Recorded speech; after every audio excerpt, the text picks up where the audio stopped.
The session is being recorded. Again, let me restart, which is that today we're going to go through two sets of topics. One will be to refresh our discussion on the analytical perspectives, which are ideological perspectives on global trade and political economy.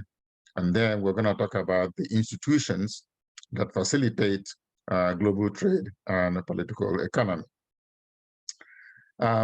So let me begin by refreshing our discussion of analytical perspectives. I'm going to de-emphasize it, but even though that's very, very important for you to understand why we have issues in international trade.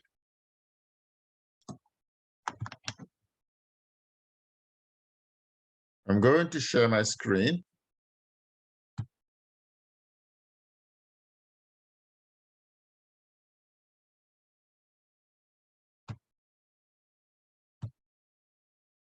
All right. It's up. The screen is up. Yes, it's up. I can see from my end. Okay. All right. That's good to know. Okay. So, like I said, very, very quickly, there are three, basic perspectives, and these three perspectives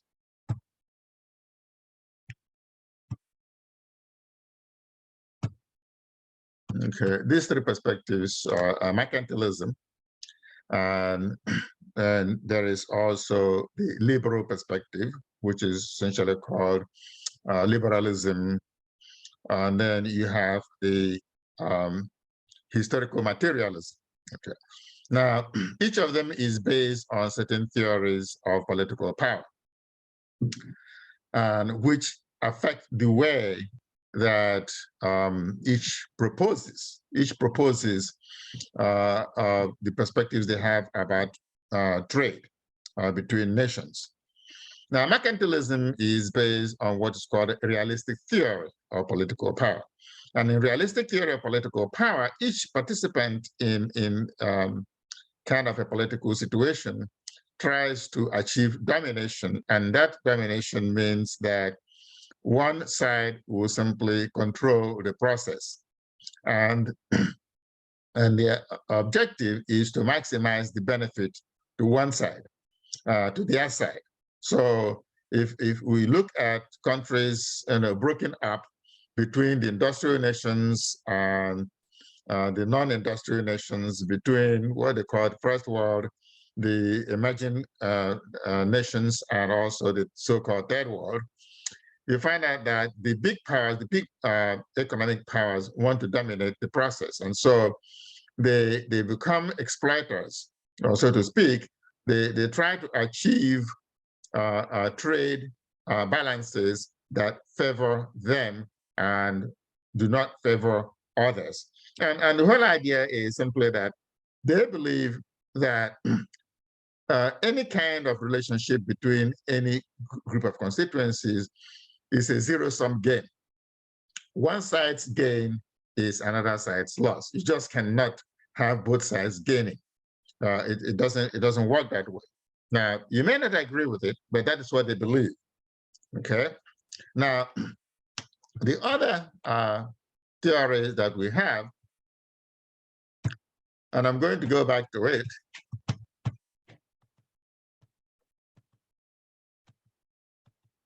Because I'll go back basically to them. I should have really summarized them at the beginning.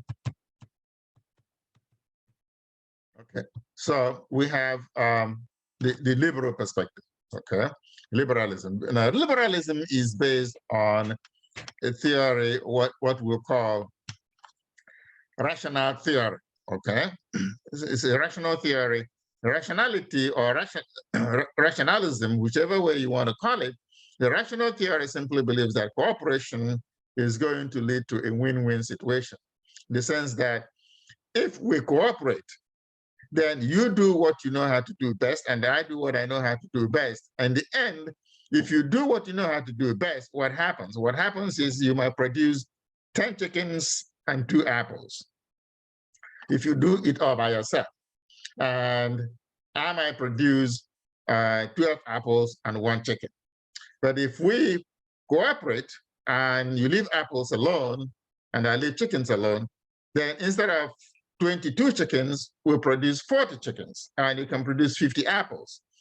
And by so doing, we have each more apple and each more chicken. So simple as that, okay? So this is what the liberal theory proposes. Now, then you have historical materialism. Historical materialism is simply saying that there's no way that liberalism is going to work.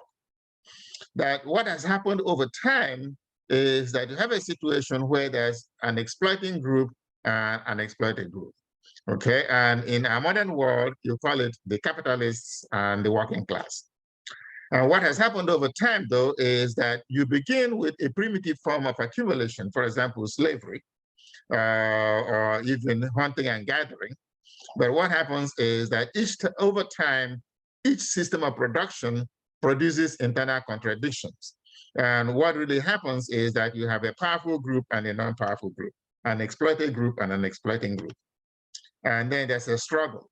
And that struggle leads to a synthesis. And the reason there's a synthesis is that the outcome of any kind of production system, is about material outcomes. This is why they talk about historical materialism. Okay, it's about a material outcome being what we produce, their materials. And so now, over time, the way the material outcome comes out to achieve its objective will change. The production relationships will change. And then you have a synthesis.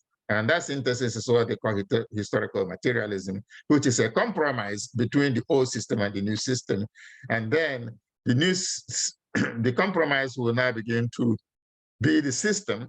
And over time, that compromise itself will have its own contradictions, and there's going to be another conflict.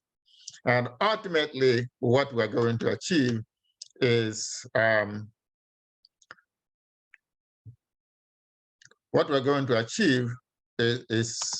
that the system that has exploited people and the exploiters will change, and the exploiters are going to be overthrown, period. And that's what's going to happen, okay? So now, how does that apply to international trade? And I want to talk about how the critical perspective, which is the historical materialism perspective, is simply saying that trade is not going to help the exploited. Trade will always lead to an advantage for the exploiters, which is essentially that trade, the way it is structured today, favors the mercantilist. It favors the realistic theory of political power. And therefore, any attempt to solve the problem through what you might call the rational perspective or the liberalism perspective is not going to work, okay? Now, according to the realistic theory, then, what happens? So the realistic theory focuses on states. It says that states must intervene. That is the government, so to speak. Let's not just call it the state actors. The state must intervene on behalf of its constituencies. So, for example, America must intervene to gain advantage over other countries in trade. That you cannot leave it to the non-state actors. You cannot leave it to companies because governments are very powerful, and therefore the state must intervene, okay? And in a sense, what it says is that economics and politics, or say politics is what is the foundation of economics. If you have the state intervening, and a good example of the state intervening is colonial power. When the big colonies, colonial powers like Britain and Germany and France in Europe would come and colonize Africa. Then once they colonize Africa, what happens is that they bring in their businesses, their companies to dominate those are the countries that they have colonized. So essentially, the state is intervening here through colonialism to establish the foundation to dominate other countries, okay? Okay, so like I said, the colonial power makes the mother country wealthy, period, okay? Through its non-state actors or through its representatives, which, for example, back in the 19th century, you have the East Indian Company, okay? In Nigeria, for example, we had the United African Company, UAC, you have the Niger Delta Company, which actually was the basis, for example, of creating a colony called Nigeria, okay? Now, let's take away the political sentiments that come out of it. But these are illustrations of what happened, okay? And their whole objective was to make their mother country, Britain, work.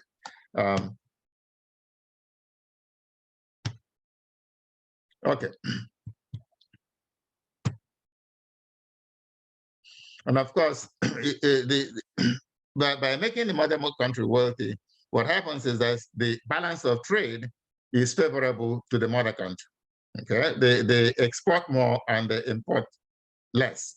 And by exporting more to other countries and importing less from other countries, what happens is that they have a favorable balance of payments. This is the realistic theory, and realistic theory simply says that that is what it is supposed to be.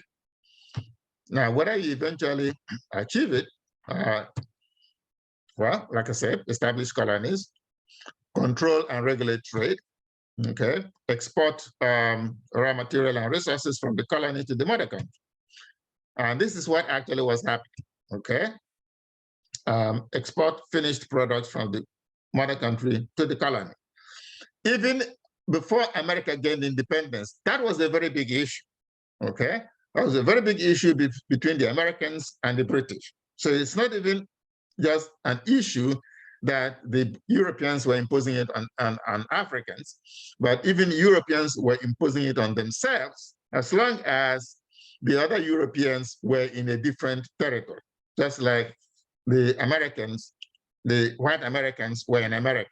And that is what gave rise to the American War of Independence, okay?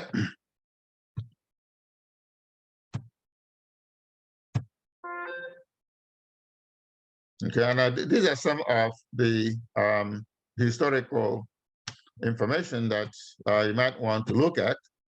Okay, the guaranteed markets for the dominant country.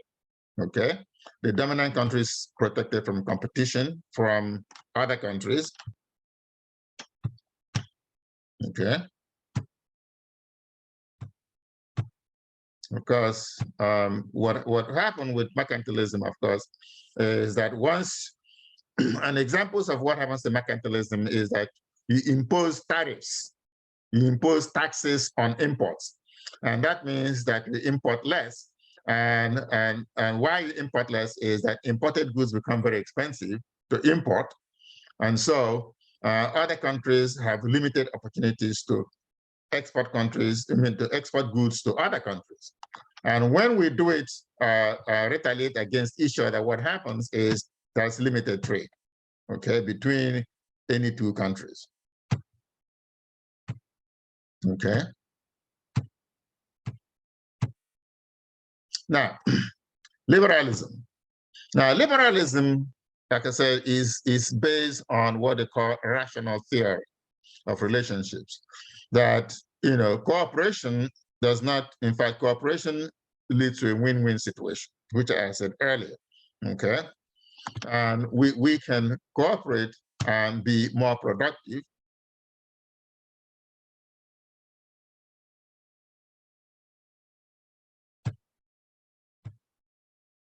Of course, what happens in the liberal theory, essentially, it does not make a difference what the state does not intervene.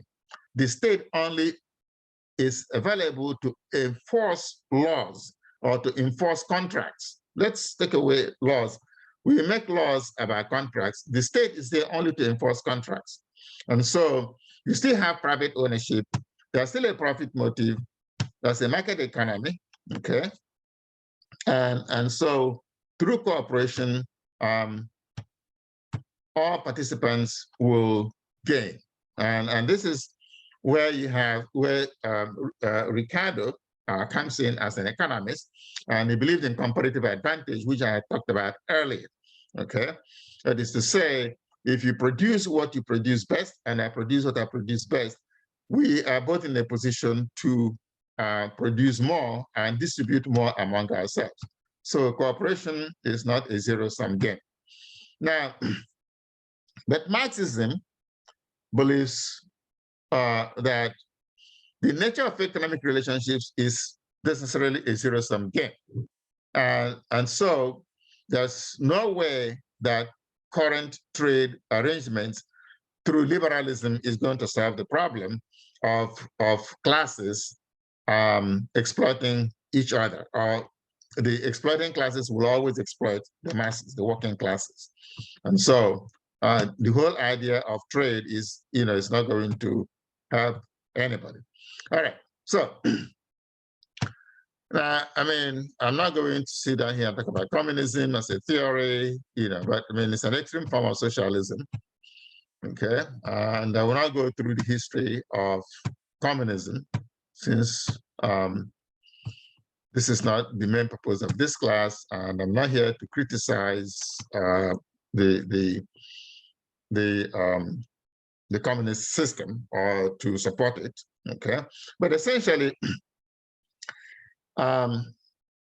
what Marxism is simply saying that market economies, as we see them, are simply social arrangements that are created by historical forces, and which over time, beginning from primitive accumulation, way back hundreds or thousands of years ago, eventually have evolved through what you call historical materialism, and compromises and synthesis being achieved along the way. Workers produce a surplus value, and this surplus value is appropriated by the owners of capital. And the owners of capital use the accumulated value to create more capital and to create the instruments of production, but more importantly, to control those instruments of production. Now, one thing you know about economics is that the society decides what to produce, how to produce it, and for whom to produce. Now, for whom to produce is a matter of distribution. When the ruling classes control the instruments of production, once they produce it, then the distribution becomes the issue, okay? The working class produces the surplus, the capitalist class control that surplus and then use it to create capital to produce what? To produce what they feel like producing and distribute it the way they feel like distribution. One good example would be when you come to say a production facility. You have the managers, you have the workers on the shop floor. Now, without the laboring classes, nothing can be produced. Without the managers, you may not have initiatives. The question is, who is more important, okay? And who is more important? Well, if you come to look at it, you might say that neither side is more important, because you can come up with great ideas all you want. If you don't have laborers to move the soil and build a house, you will not build a house. You can be engineer all you want. You can draw all the plans all you want. So what? You must have people that are going to move the bricks and put them together. So, but whatever it is, this idea of who is more important leads to a struggle, a continuous struggle over time. And trade is part of that struggle as we see it today, okay? And so there's a struggle between classes. Now, so these are the basic ideas that will drive some of what we're going to be talking about in the future. And so I'm going to pull up then Okay, I'm going to then start the talk about the institutions that drive world trade. And again, along the way, we're going to bring in perspectives, these political perspectives, to talk about how the mercantilist, how the liberal, and how the historical materialist sees these institutions. But first of all, let's talk about the institutions and what they are, all right? So I'm going to share a new screen. The institutions that drive world trade.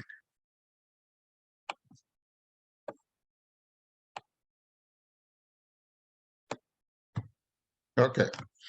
The institutions, there are three main institutions that drive world trade today. Okay. One is the International Monetary Fund. The other is the World Bank. And then you have the World Trade Organization. So I'm going to look at each of them one by one. So I'm going to look at the IMF. Okay.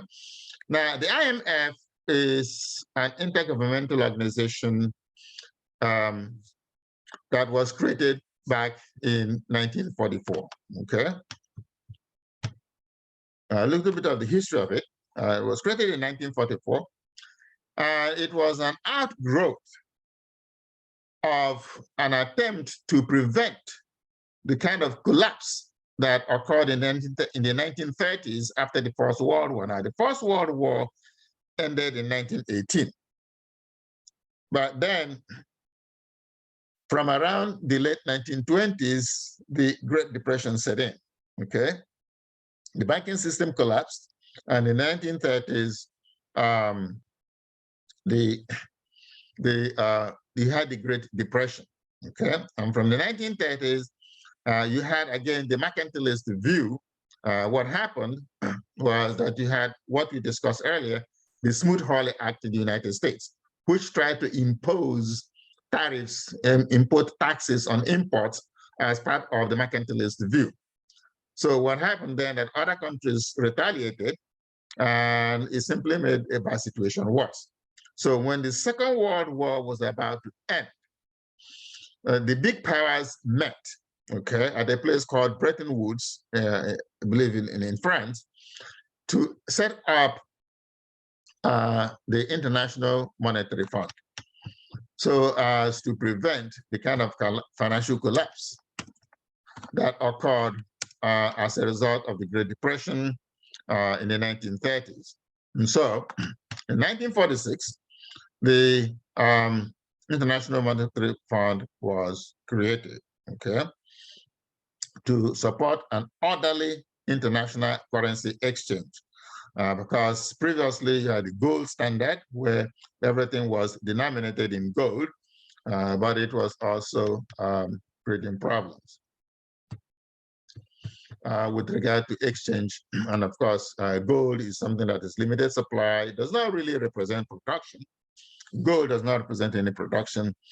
The fact that there is more gold or less gold does not mean that more or less has been produced. Nevertheless, gold is something that has durable value, and therefore, goods produced can be denominated with it according to the amount of gold. But so what? And so, of course, this is how we began to have currencies. But I'm not here to talk about the history of money.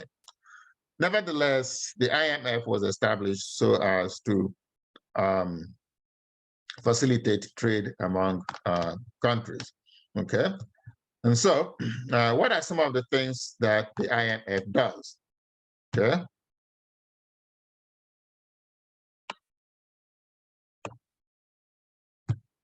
Okay, first of all, who belongs to the IMF, okay? Just any country that wants to belong to the IMF can belong to the IMF. But of course, there are countries that essentially dominate the IMF, the very countries that initially began the original members, okay? And then there are so-called ordinary members, those who became members after the bank was established, okay? In general, you can say promotes monetary cooperation, but the question is, how does it do it, Okay. How does it promote monetary cooperation? It talks about expansion of international trade, and promotes exchange rate stability. And one of the things that creates problems in international trade is when exchange rates are not flexible, are not predictable. If you're an accountant, you will see that if exchange rates are not predictable, essentially, keeping reliable accounting records becomes very difficult because you have to start making provisions for changes in exchange rates, and how they affect, say, the accounting for profitability or for profits becomes very difficult. Okay, I mean, it's not impossible. It's just that it creates issues of reliability in the accounting system. Now, the IMF also helps to establish systems of payments, okay, so as to eliminate foreign exchange restrictions, even though you cannot totally eliminate them, but at least you minimize the friction in trade due to fund flows. Okay. Now, makes resources available to members. How? We will talk about all of this. Okay. All right. Now, let me put it this way. One of the principal things that IMF does, I'm not going to read off all of this, is that it provides money to members, especially members that have financial difficulties with exchange rate, with funds balances, with trade balances, unfavorable trade balances, who have problems funding their trade. It provides short-term loans, okay? Because I'm going to try to differentiate between what the IMF does and what the World Bank does. Two different things. You can see that both of them talk about money, okay? Essentially, the IMF is more like what you call the banking system of the world. In all the countries that, every country has like a central bank, okay? And then there are also banks that essentially work through the central bank. So the IMF, you can say in a way, is like a central banking system because they provide monetary confidence, so to speak, for world trade, okay? And how they do it would include like, and I think I would rather start with an example. Let me see if I can get an example, okay?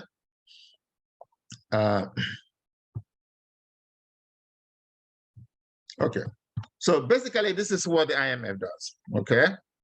The IMF focuses on short-term financial support, okay? They focus on short-term financial support.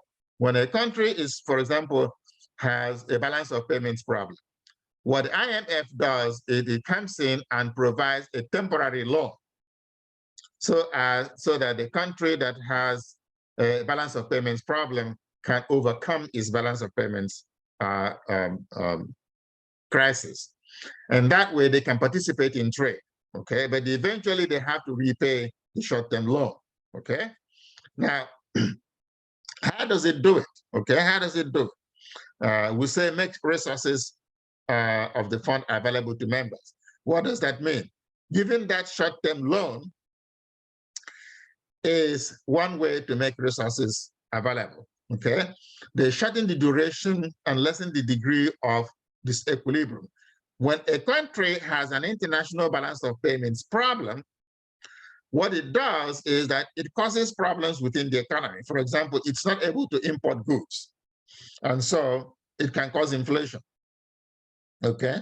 It can create shortages. So the IMF will provide the country loans so as to make sure that there's a smooth flow of resources back and forth, and the country will eventually have to pay, okay?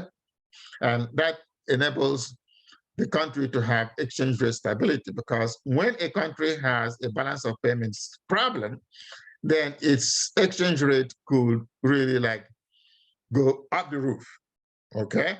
And then when it has money, then the exchange rate would drop very sharply.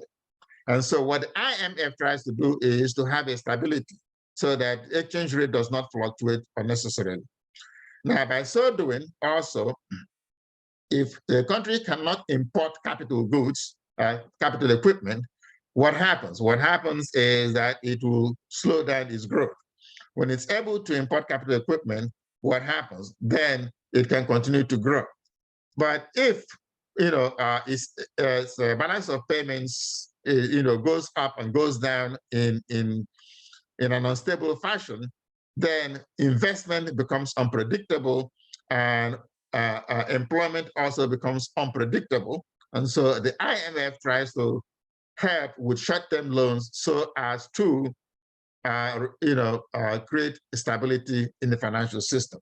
And this is why you have here where it says temporary financial assistance to countries to help with balance of payments problems.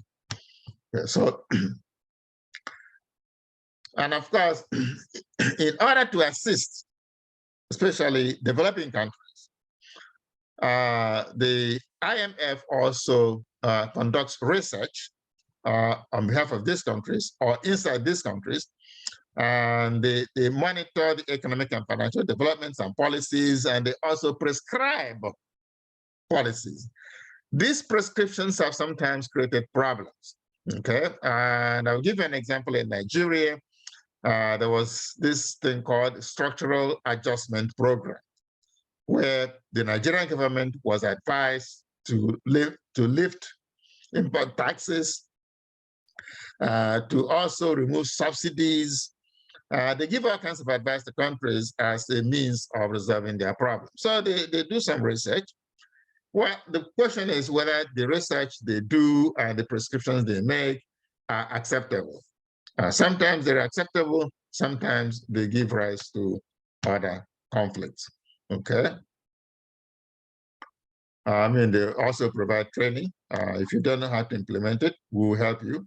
Well, again, of course, there is collaboration with other institutions like the World Bank and the regional development banks and the World Trade Organization. They cooperate with them so as to make their own programs viable.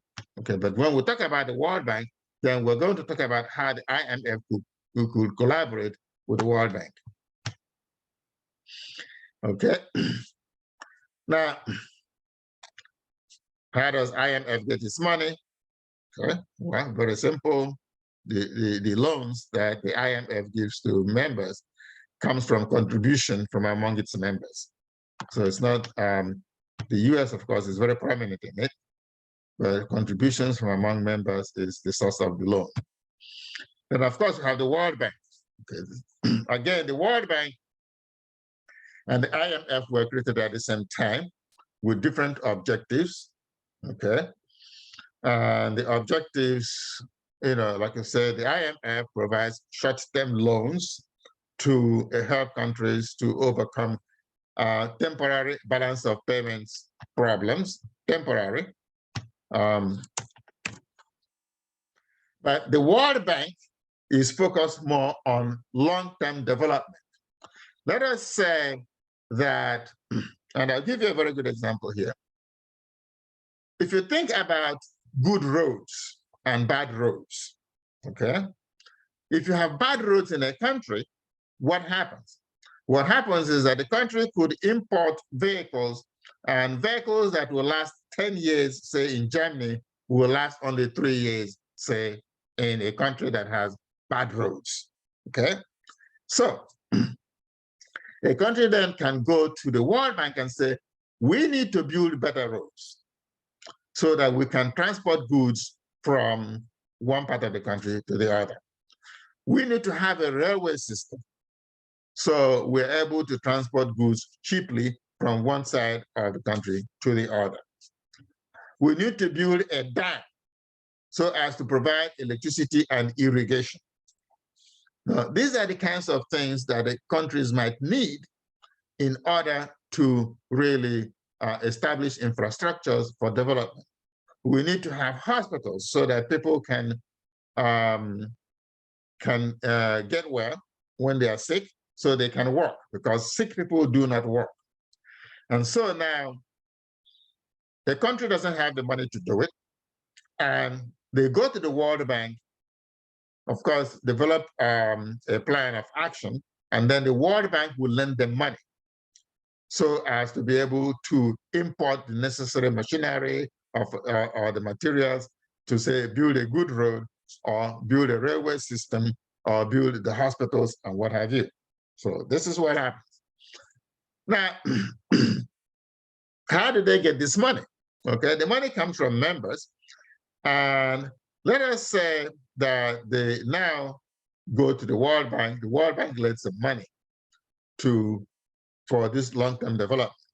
And they build their good roads, and they cannot import more goods, and they run into balance of payments problems. Then they can go to IMF to help them with the kinds of resources that they need.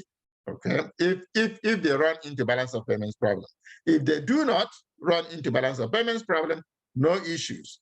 The World Bank will lend you money for long-term development projects, while the IMF lends money for temporary balance of payments disruptions or disequilibriums. Okay, of course, the World Bank also then will provide technical assistance. Let us say that you want to establish, you want to, say, build good roads. Well, maybe you don't have engineers who know how to design good roads. The World Bank would also provide the kinds of resources that will enable you to get engineers from other countries. Again, this is just an example, okay? Again, the money is funded by members. Okay, so I just said what the World Bank does, okay? And of course, you know, when they lend you money, they're going to interfere in your affairs, and so be it. All right, so now the other institution that we need to talk about for world trade is the World Trade Organization. The World Trade Organization actually is a successor to what was called the General Agreement on Tariffs and Trade. Now, the WTO actually was established right after, the GATT was established right after World War II. But then in 1995, the GATT was replaced by what they call the World Trade Organization and the WTO. Now, again, whether you call it GATT or you call it the WTO, the purpose of the WTO, and I'm going to be just using WTO because we know that the GATT, is no longer what it is called, but they're essentially serving the same purpose. It's designed to resolve, let's say, to facilitate trade, okay? And generally, different countries have different policies and conflicts could arise. And so they resolve conflicts. But also they try to negotiate between countries so as to reduce import taxes, or you can call it tariffs, to reduce barriers to trade, okay? So as to facilitate trade, okay? Now the tariff is, the import tax is one way that trade is limited, but there are other barriers to trade. For example, you can impose conditions, packaging, quality issues that will not be easy for others to meet. And so the WTO tries to negotiate with countries to facilitate trade, okay?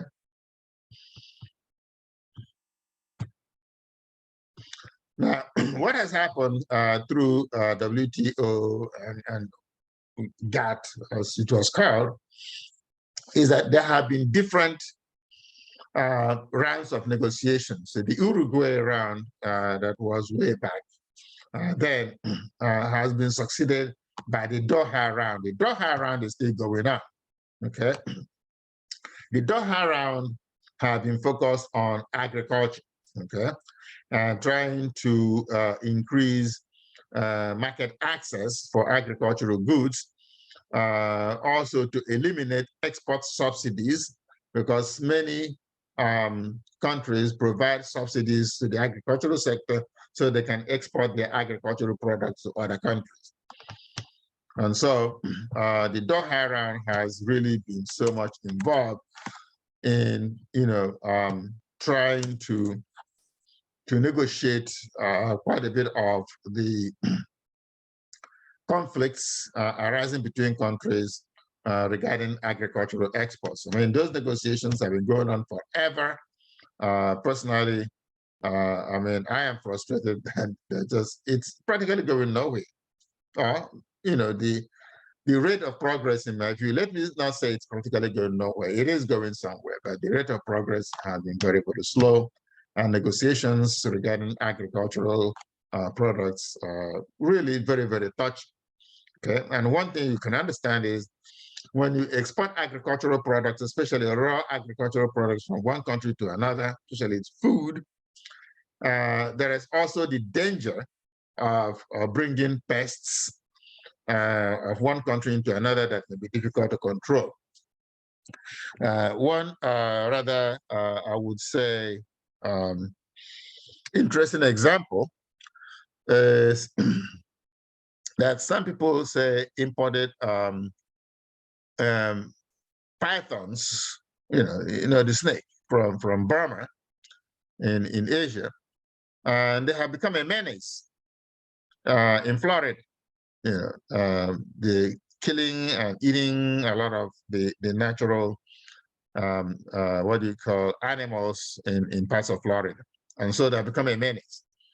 But I mean, you can take that extreme example. I mean, pythons and what they eat and swallow in the Everglades, may not really affect the food chain. But the point of the matter is that they are creating an ecological difficulty or ecological imbalances. But if you come to more realistic things that concern us directly, you talk about importing, say, beans, say, from Nigeria into America. Okay, what would happen is that they can bring in pests that Americans have not known how to control, and so there's a great deal of difficulty in negotiating agricultural cooperation. So those are the basic things I want to talk about today. Maybe something else that is of concern to me is the way students respond to questions on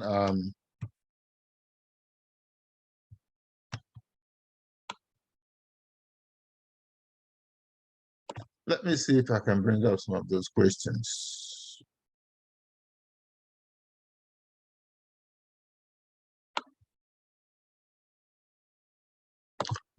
Just give me a minute. I will go to your class.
All right, let me see if I can share screen. Let's see.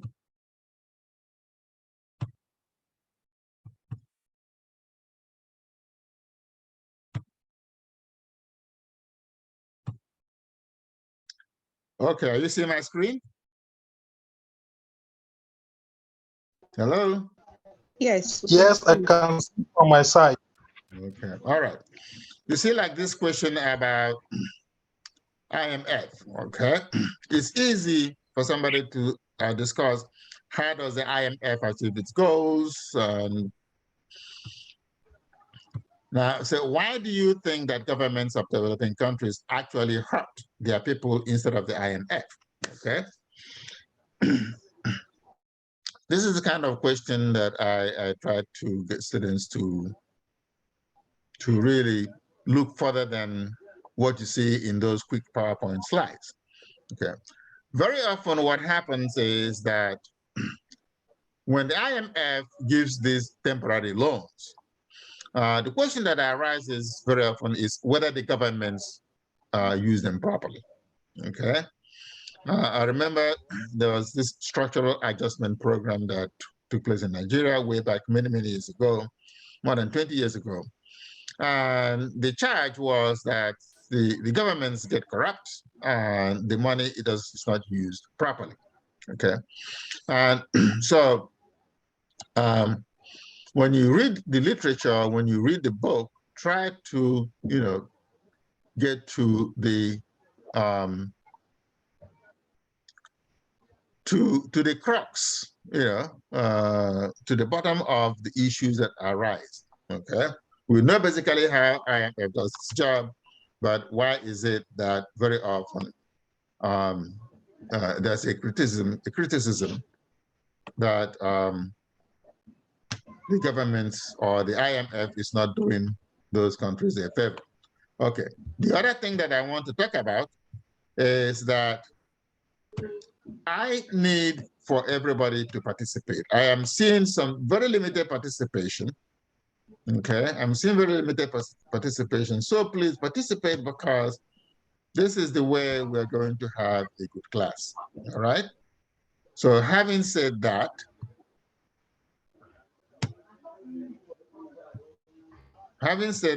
do you have any questions for me?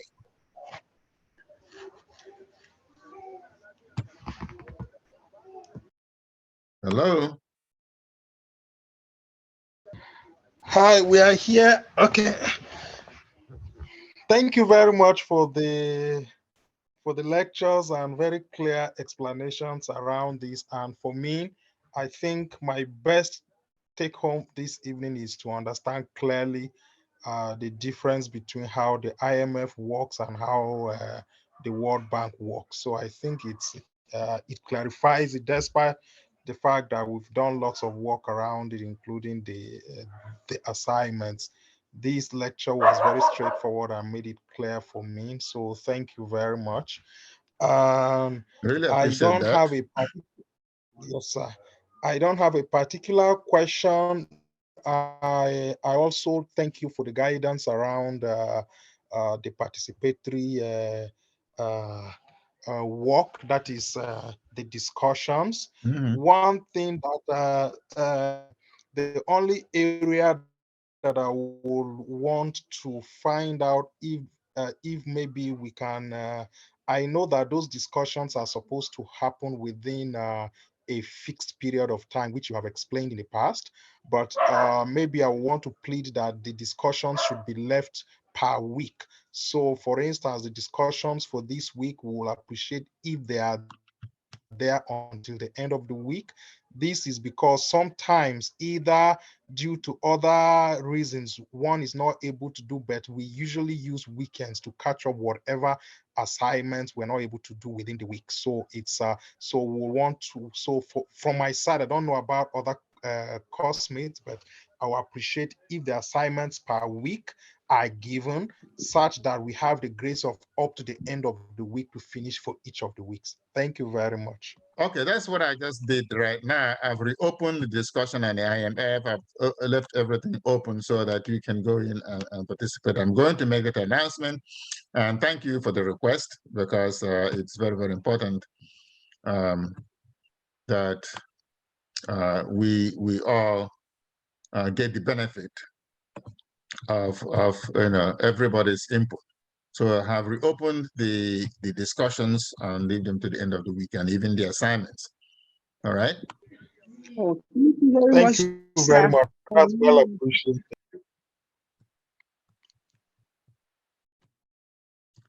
All right. So any other questions? No, not now. Okay. All right. In the absence of further questions, I'm going to, whatever other adjustments I need to make, I'll go and make them. As you can see here, while you were on the screen, I was making the adjustments. So, all right. So have a nice day then, everybody. Thank you. Thank you, sir. You too. Thank you so much. Bye, everyone. Bye-bye.